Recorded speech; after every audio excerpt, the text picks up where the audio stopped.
First period, attendance. By lunch, desks on the ceiling, Latin in the vents, and a shotgun that won't let go of its owner. It's time for back to school, so don't get caught chewing gum, and welcome to Academia Demonia. What's that? You want to be scared? Come with me.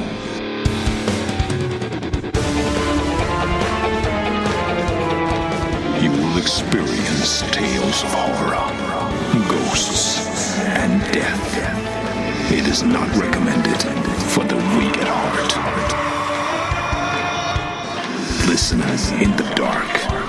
It's more fun that way. This is Weekly Spooky.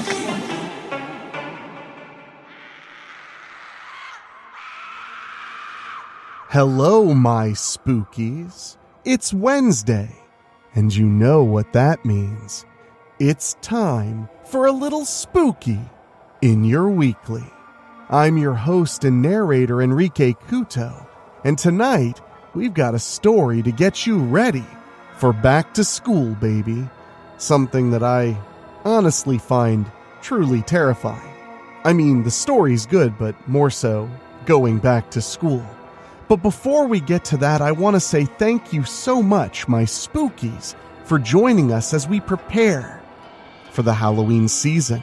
You love the spooky all year long, but many more spookies will be joining us to enjoy the festivities in October. And to make October extra special for all of us, I'll be providing 31 shows in 31 days right here at Weekly Spooky. Whether it's another short story, a novella, a horror movie review, or something entirely different, you know it'll be spooky and it'll bring the chills. So make sure you're subscribed on your favorite podcasting app, and if you want to support us, simply head to weeklyspooky.com/join. For as little as $1 a month, you get 2 bonus shows every month and over 5 years of exclusive creepypasta readings and audiobooks. That's at weeklyspooky.com/join. But now, as for tonight, they say some schools are haunted by rumors, others by promises. 100 years ago, a hitman was buried shallow and prayed for revenge. Tonight, the lights flicker, the shadows walk, and a serpent chooses its host. When the bell rings, class begins, and something old is taking attendance. So get cozy. That story starts right after this.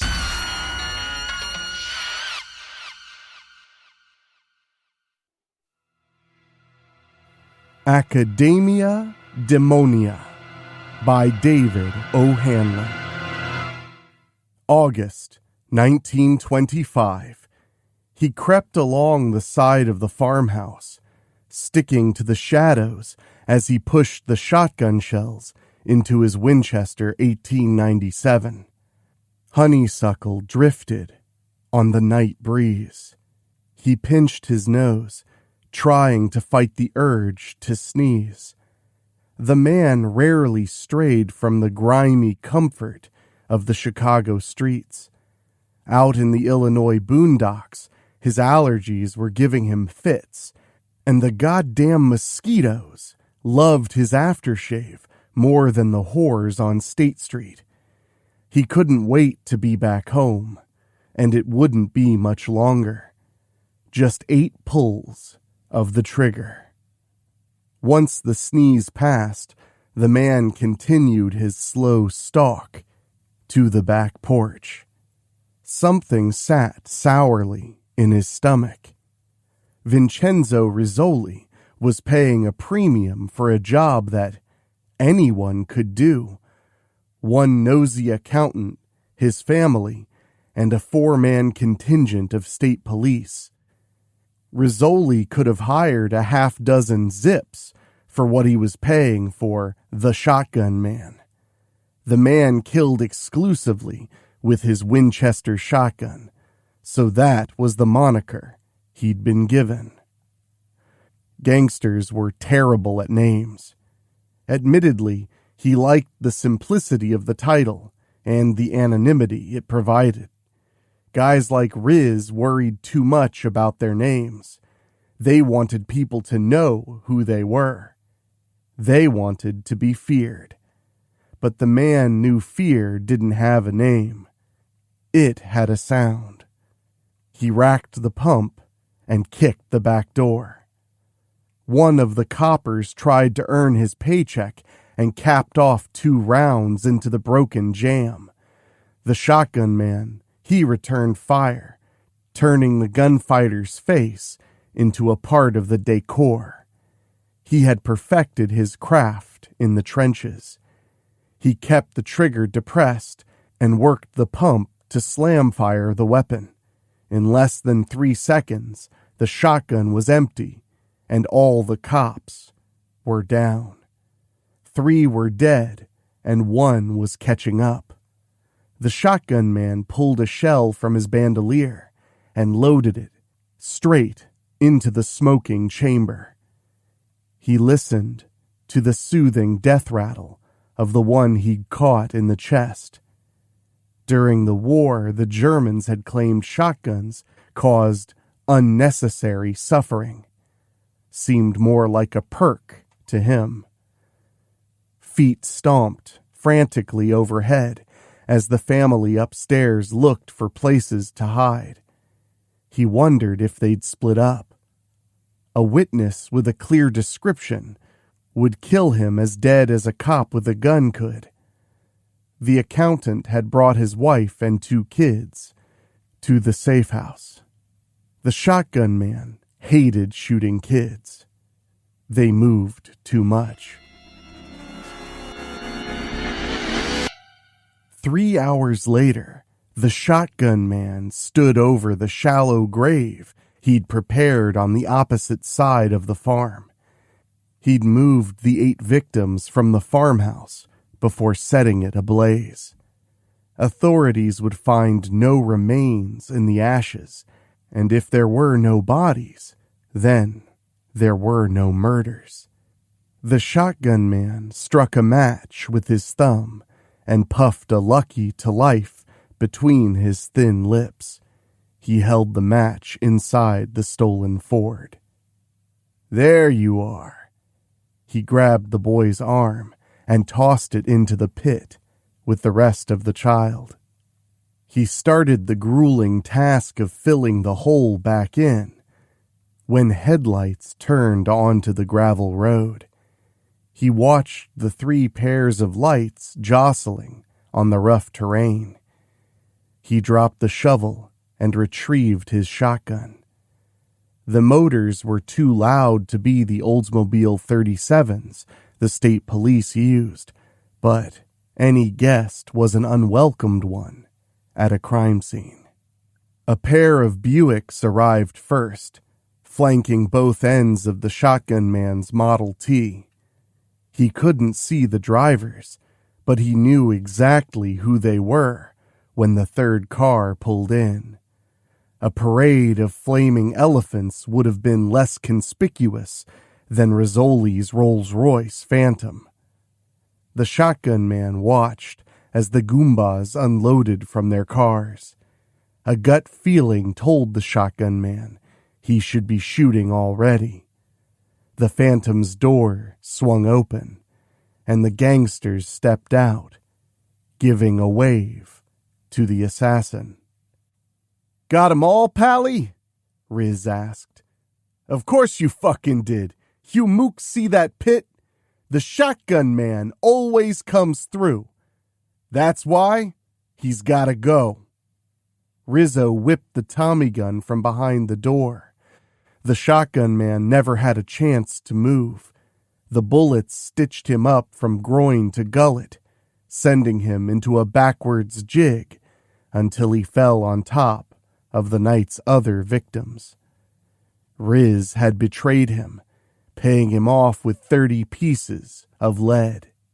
He could smell his gums cooking against the hot slug buried in his jaw. He was losing feeling in his limbs. He struggled to wrap his fingers around the walnut grip of the shotgun. He wanted that to be the last thing he felt. A shovel full of dirt hit him in the face.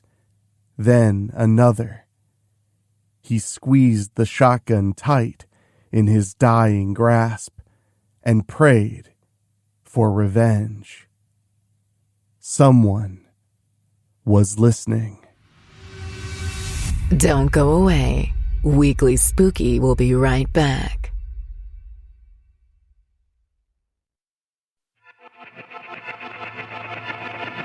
"100 years later. Michelle Iommi and Dia Patel passed the vape pen between themselves in a butterscotch-scented cloud that seemed to hang indefinitely over the picnic table the 4 cheerleaders had commandeered for their free period. Shari Riley watched Ethan Crow carving into another table on the far side of the yard. "What is he even doing here?" she growled. "We running short on Rusties?" Rusties were the people who lived south of the town's junkyard.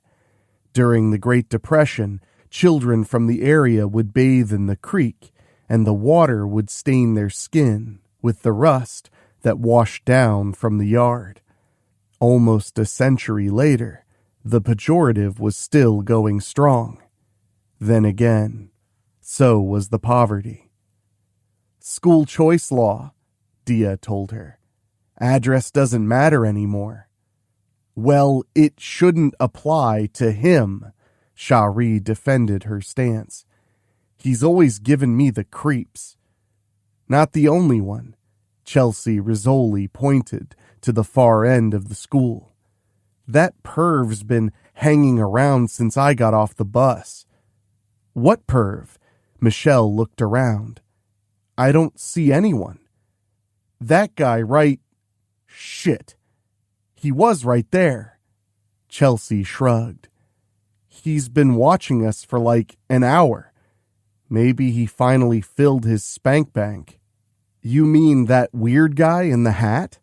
Dia asked. "You saw him too?" Chelsea took the vape from her. "Right before I came out," Dia said. "He was hanging by the library. What kind of freak wears a trench coat? Dude gave me the serious ick." "He was right there, though," Chelsea said. "You couldn't have seen him inside." "I did," Dia squirmed. "What if there's like a group of them, like one of those pedo pizza cults?" "Don't be stupid," Shari rolled her eyes. "This town is full of degenerates, like, hey, where'd Ethan go?"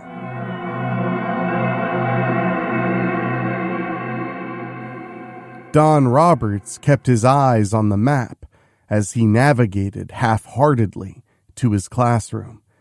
He'd grown up wanting to be a teacher.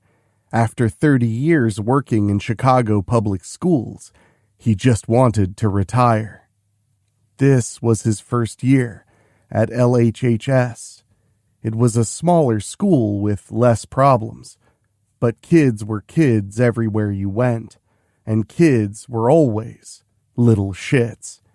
His first year teaching, he'd been stabbed by a student. His last, he'd been turned into a meme. Both had cut him deeply. Thankfully, he didn't have a class scheduled until second period, so he'd be able to get in a nip of Jameson before the little bastards rolled in.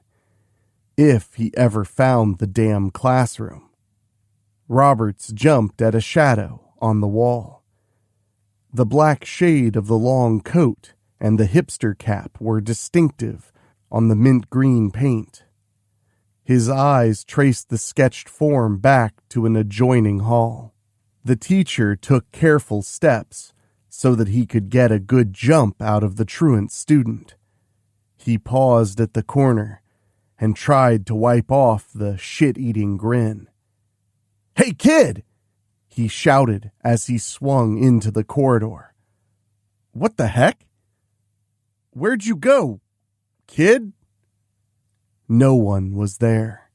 No footsteps had retreated across the speckled flooring, yet the closest place to hide were the bathrooms at the far end. Windows lined one side of the hall, and Roberts glanced uncomfortably at his squat shadow directly opposite them. Despite the August sunlight spilling in, he found himself shivering. Roberts beat a quick path to the restroom. "Okay, kid, time to get back to class." No one answered. Roberts walked into the men's room and heard the rattle of feet pulling up onto a seat. The teacher pushed the door. It swung inward, bumping against the teen's knee. The kid took out one earbud and held his hand out expectantly. "You here to help me wipe?" he asked. "Pinch it off," Roberts nodded to the exit. "You're missing class." "I'm not missing a goddamn thing," the kid responded. "Kid, Ethan," the teen corrected him.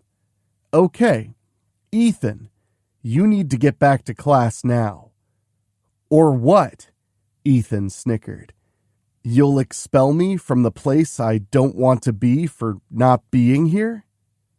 Bit early in the year to be this defeatist.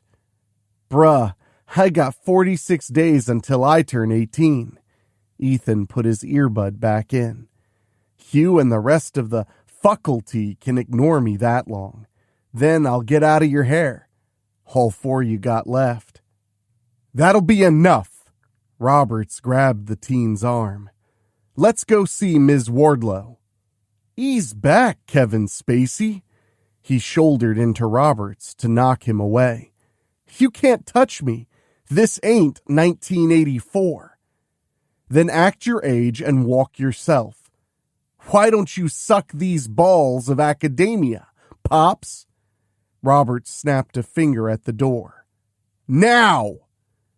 The lights flickered, drawing the teacher's attention long enough for Ethan to run for the exit. The bell rang, swallowing the sound of the door banging into the wall. By the time Roberts got there, the delinquent had melded into the swell of students escaping first period. "I should have stayed in the city," Roberts grumped.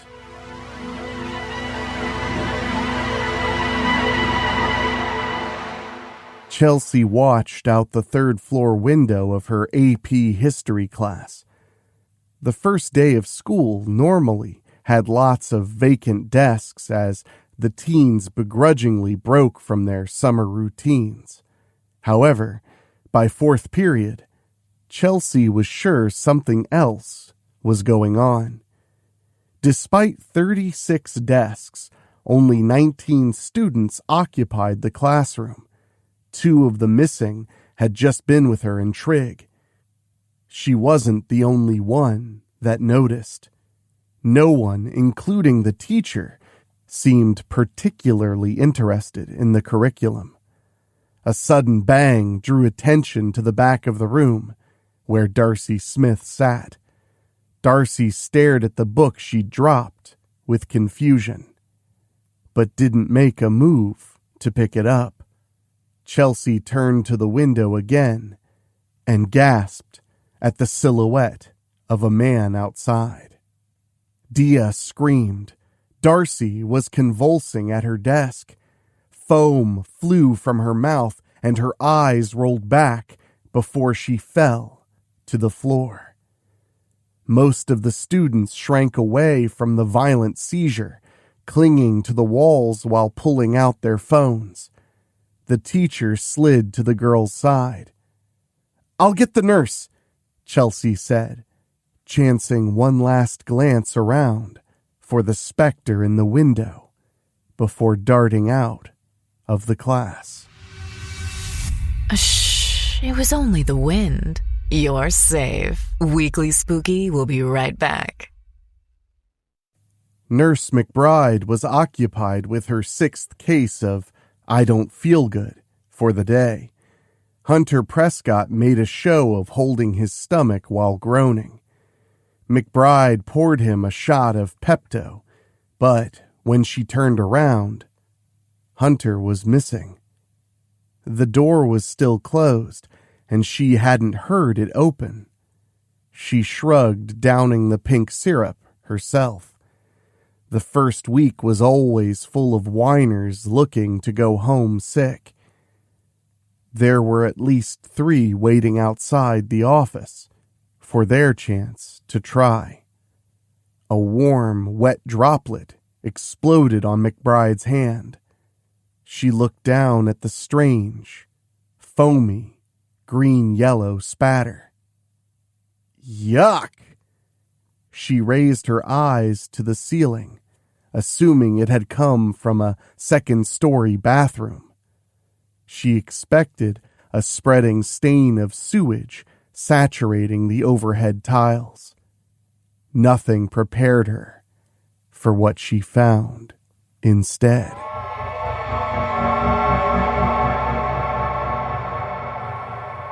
Ethan sat in the janitor's closet. He'd been changing hiding spots every period since his run-in with that new teacher. There were enough problems at home. He needed to come to school just enough to keep the principal from calling the cops. Last time that happened, he walked into a door and spent a week in the hospital.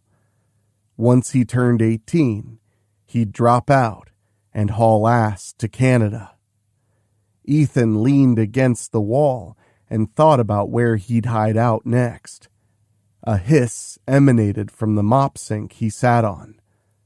A sulfurous scent wafted up from the drain. He fanned the smell away. The closet door inched open. Ethan prepared to make a run for it, but no one was there. The stench grew stronger with another strange hiss. Someone in the hall whistled a slow tune. He saw their shadow on the wall, but not its owner. Ethan watched the shadow peel itself from the cinder blocks. The darkness stretched away like black sinew holding meat to bone. It snapped audibly as the shadow man moved to the doorway. "We have work to do," the voice coming from the walls themselves growled. The sea snake shot from the drain, twisting its massive body around Ethan. The shade stroked the snake's scales, leaving an oily streak along its length as the serpent forced itself between the teen's teeth.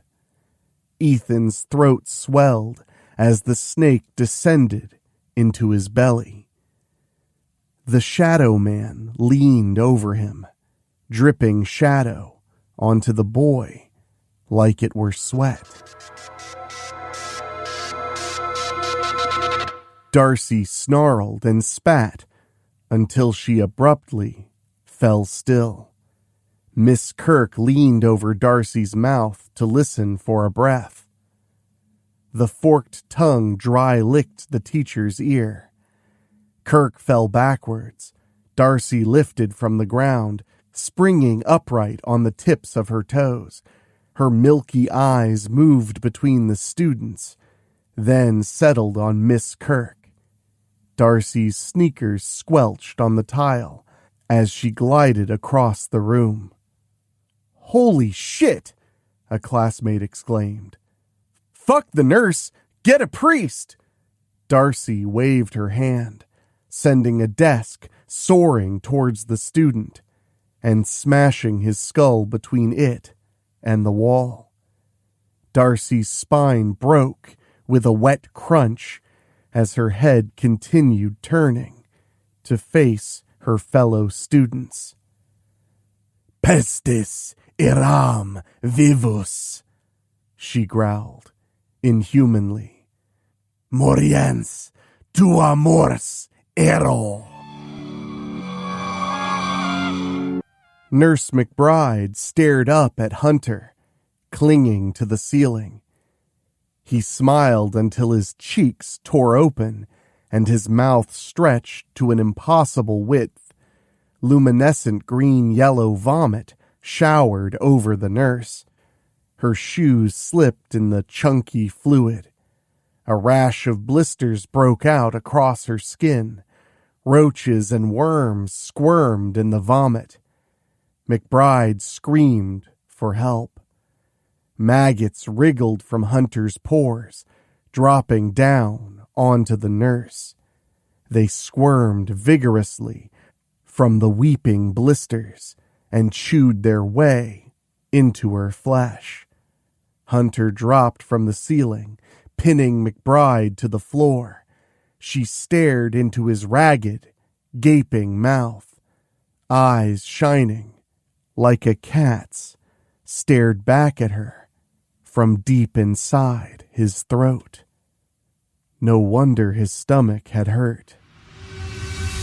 More scares to come. Weekly Spooky will be right back.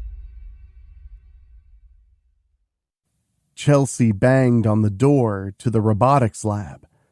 Mr. Clark was a total nerd and would surely be able to help with Darcy, she thought. She threw the door open. A number of students were convulsing on the floor. Others were doing the same on the ceiling. Mr. Clark tisked loudly. "This isn't your class, Miss Rizzoli," he said. Chelsea stood frozen, unable to find the words she needed. She shakily pointed at the students. She wanted help. She wanted answers. She wanted to say anything at all, but there weren't any words made for that sort of thing. The teacher turned to her. Clark's hollow eye sockets met her gaze. He was smiling widely, with the organs staring at Chelsea held between his teeth. He bit down, crushing his eyeballs. Ocular fluid spurted across Chelsea's blouse. She ran out of the room. Blood drained out of a locker, causing her to slip, but not fall. At least 3 more lockers were leaking around her. Chelsea thought of the missing students. She pulled her phone from her pocket. The screen flashed and flickered in a pixelated rainbow of colors. She spotted the fire alarm on the wall and darted for it. Her fingers stretched for the white handle. Someone caught her by the wrist. The hand was delicate, but the grip was anything but. Principal Wardlow tossed Chelsea's hand clear of the alarm. "What is the meaning of this?" the prim principal demanded. "I don't smell smoke out here." Something is wrong," Chelsea stammered. "Everyone is... Fuck, I don't know. They're sick, okay? We need help." "Sick?" Wardlow cackled and gestured to the hall. "They look perfectly healthy to me." Chelsea whirled around. The students were filing out of the robotics lab. They crawled along the walls and ceilings like spiders. Mr. Clark stalked out of the room on all fours. Classrooms filled with guttural shouting in an unknown language. People screamed. A locker popped open, spilling the mutilated corpse of a former classmate at Chelsea's feet. "Don't run," the principal said. "This is your party, kiddo." Chelsea damn sure ran.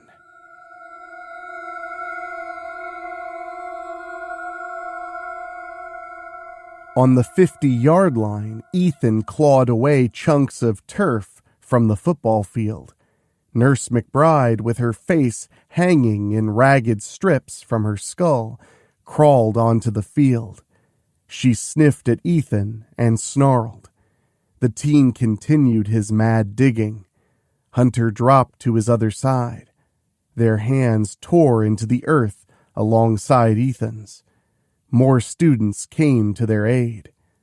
A long shadow fell over them. The silhouette removed its fedora as it watched them work. In 3 hours, the final bell would ring. Buses would arrive. Parents would be waiting outside. The task had to be done before then. That was the deal that had been struck.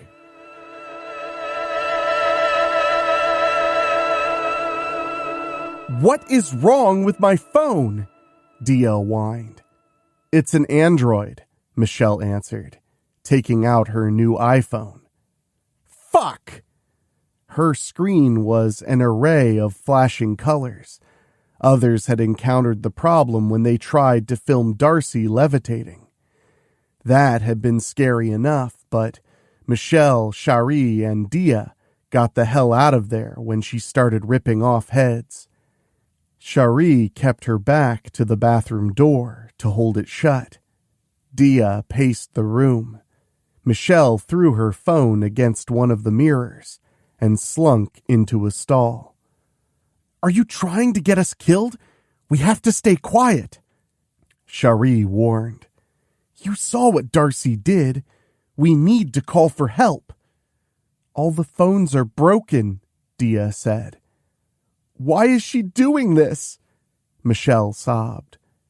"That bitch was always crazy." Shari pressed her ear to the door. "I don't hear anything. Maybe we should make a run for it." "We need to shelter in place," Dia protested, "just like the drills." "Bad idea," the guttural voice said from within the walls.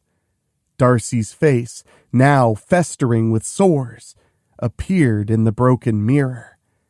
She smiled. Her teeth were stained with blood and black bile.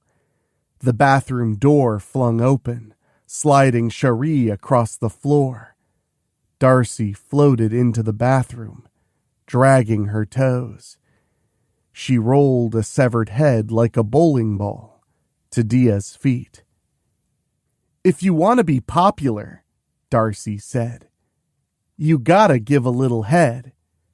The ceiling tiles collapsed over the 3 girls, and a cascade of large, hairy spiders showered down onto them. The bathroom door slammed on its own. Darcy's laughter rattled like stones in a blender. Dia stomped at the arachnids. Then the lights went out.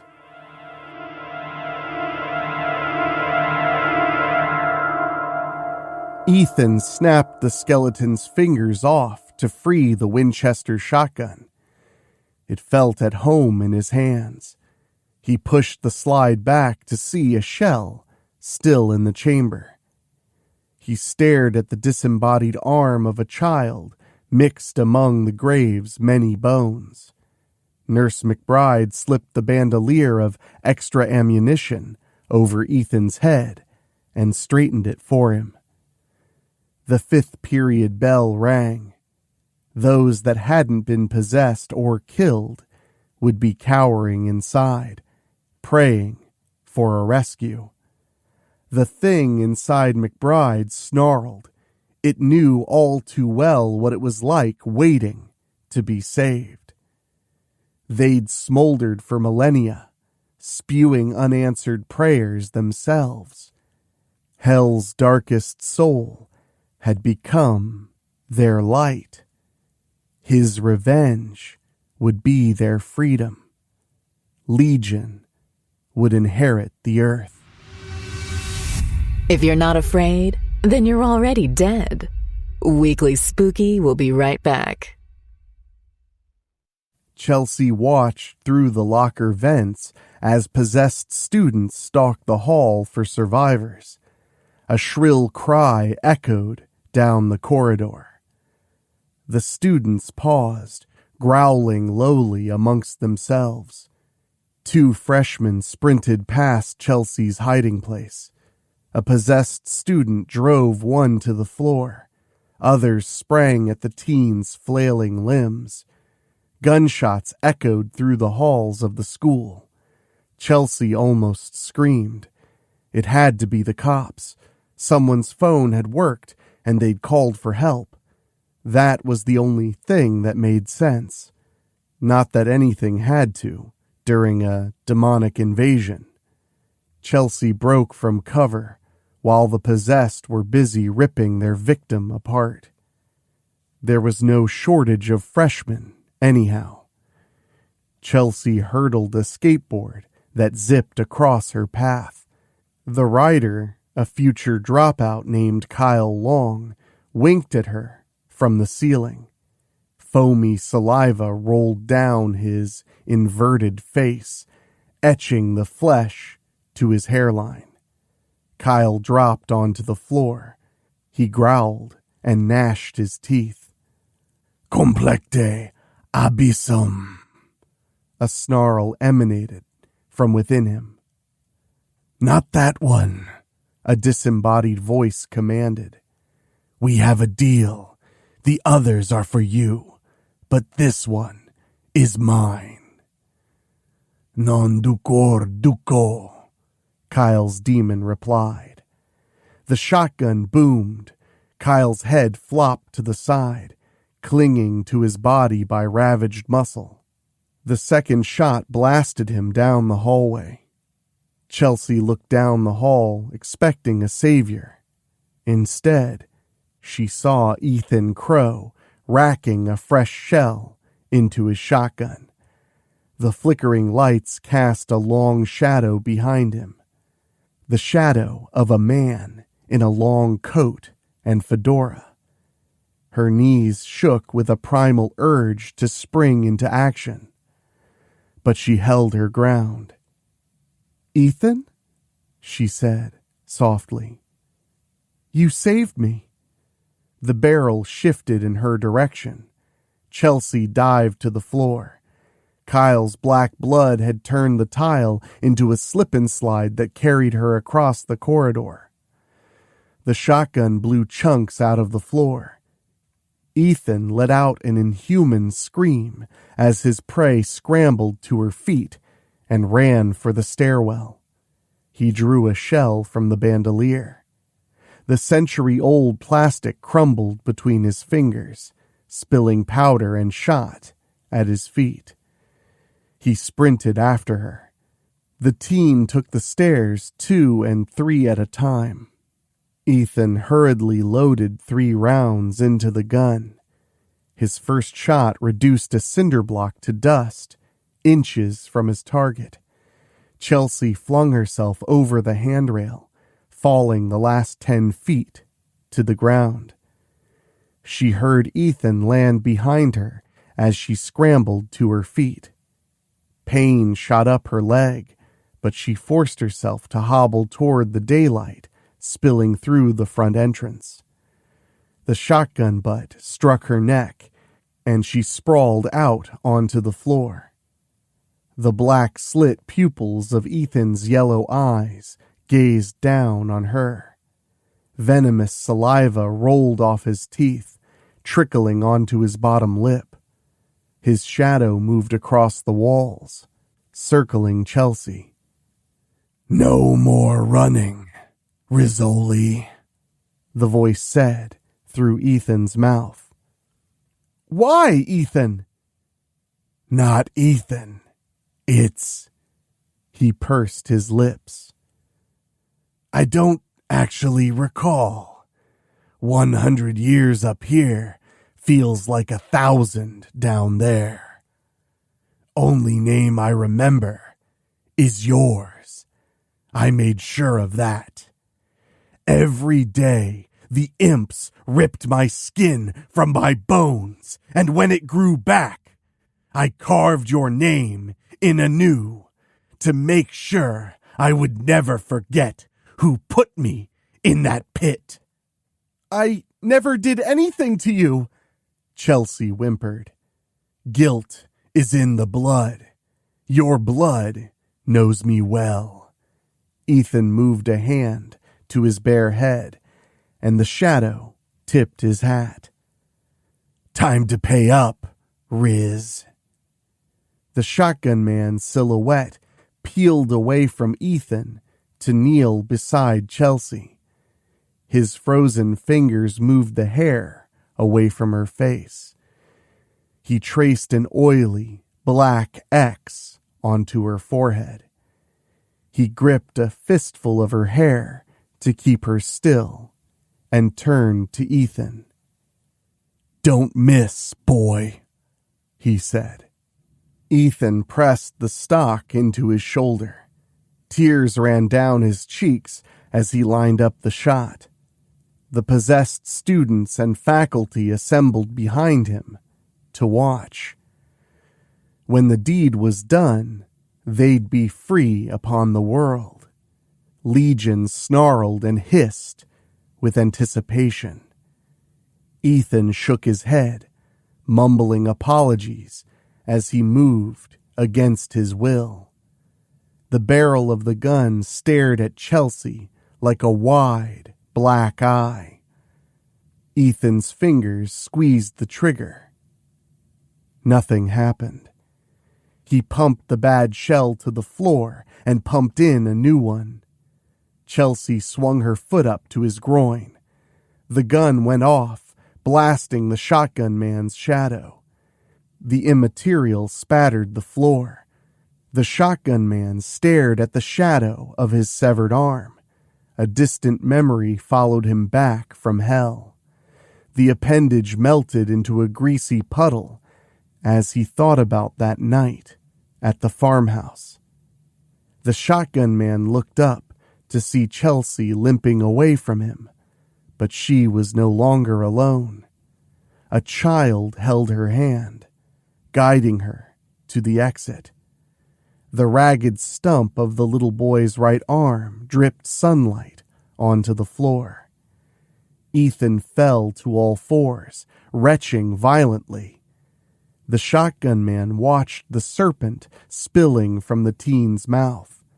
It coiled around itself. Its muscular striped body withered. Its scales flaked from its rotting muscles. One of the possessed fell from the ceiling. Then another. The building trembled. Demonic screams filled the corridors of the high school. Sulphurous fog roiled from the lockers and classrooms. Hell had noticed their absence. "Do something!" the shotgun man barked to the assembled mob. Shadowy, inhuman figures stood over the disoriented students. Their glowing red eyes glared balefully at the shotgun man.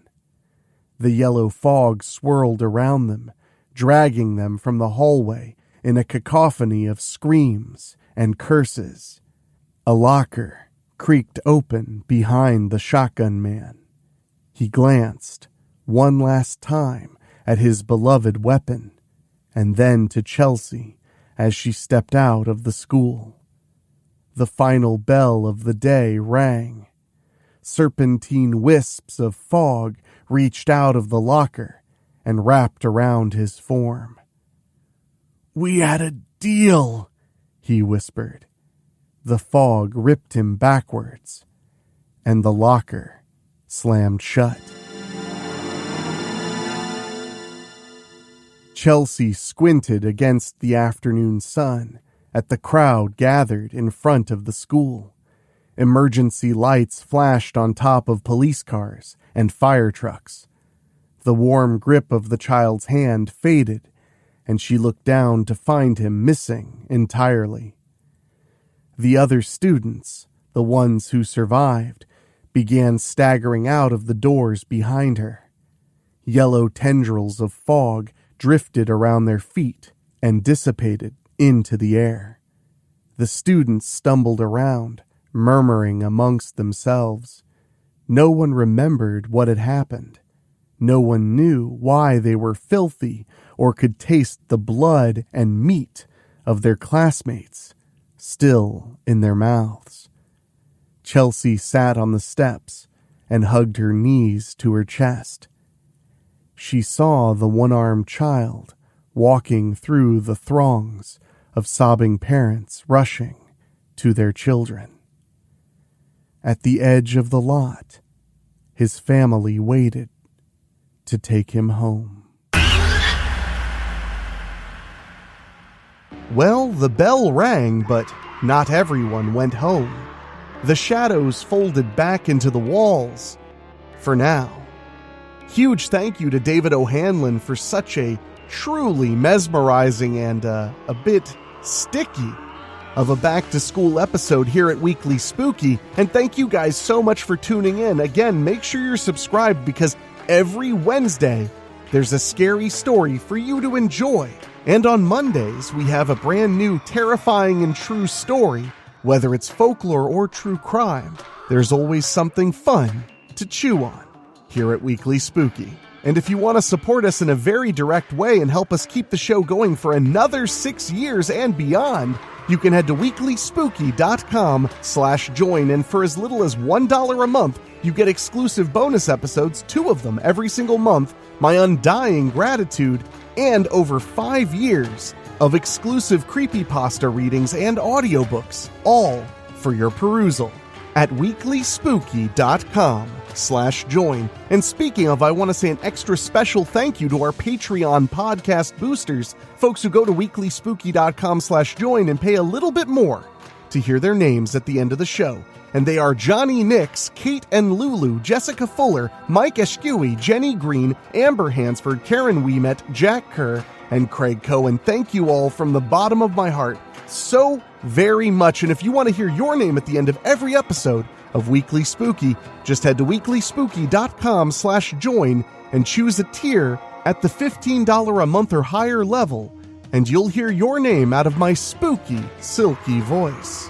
But now it's time for me to get back to work because something special and scary is coming this Friday, so make sure you're subscribed. And for myself, for my producer, Dan Wilder, my executive producers, Rob Fields and Bobbletopia.com, and my composer, Ray Mattis, I'll talk at you later.